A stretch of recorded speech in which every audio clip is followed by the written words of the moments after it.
pretty good. I mean, it goes pretty fast. Sorry if it's light in here. Well, dark, I mean. This is a Vespa I have. It's broken. It needs a new battery.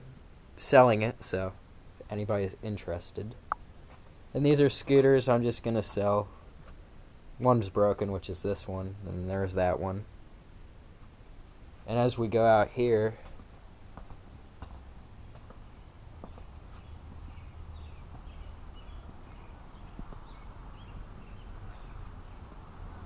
there is a Razor.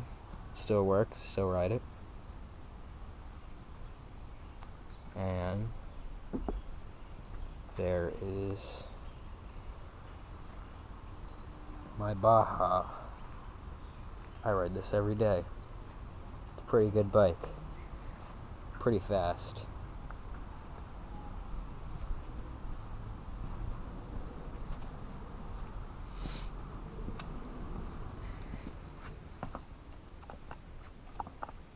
Okay.